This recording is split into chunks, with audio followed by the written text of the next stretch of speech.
WikiLeaks founder Julian Assange pledged on Tuesday to publish significant new material on the U.S. election before the November 8, 2016 vote, speaking on the 10th anniversary of the online leaking platform.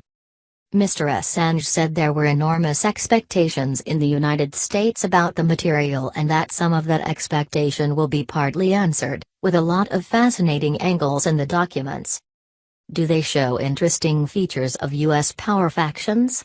Yes, they do, he said, addressing an event to mark WikiLeaks' 10th anniversary in Berlin via videolink.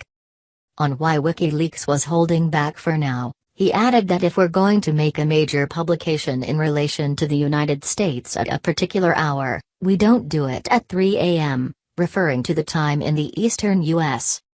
He said that we hope to be publishing every week for the next 10 weeks, promising documents on war, arms, oil, Google and mass surveillance. Mr. Assange, speaking from the Ecuadorian embassy in London, where he has been holed up for over 4 years to avoid being extradited to Sweden to face rape allegations, hailed WikiLeaks for releasing 10 million documents over the past decade, exposing state and corporate secrets. He pledged that WikiLeaks would seek to expand its activities with extra staff and new media partnerships, with plans to hire 100 more journalists over the next 3 years. We're going to need an army to defend us from the pressure that is already starting to arrive, said Mr. Assange, wearing a black t-shirt with the word truth on it. On the eve of the U.S. Democratic Party convention in July 2016, WikiLeaks published some 20,000 internal emails pointing at an apparent bias of its leaders for Ms. Clinton during the primary campaign.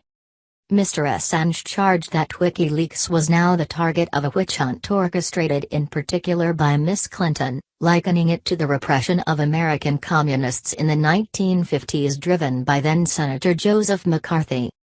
Mr. Assange said WikiLeaks would scale up to amplify our publications and to defend us against what is really a quite remarkable McCarthyist push in the United States at the moment, principally by Hillary Clinton and her allies because she happens to be the person being exposed at the moment. Asked whether he felt affinity with Ms. Clinton's Republican rival Donald Trump, he said, "I feel personal affinity with all human beings. Through understanding someone, you can feel sorry for them. I certainly feel sorry for Hillary Clinton and Donald Trump. These are two people who are tormented by their ambitions.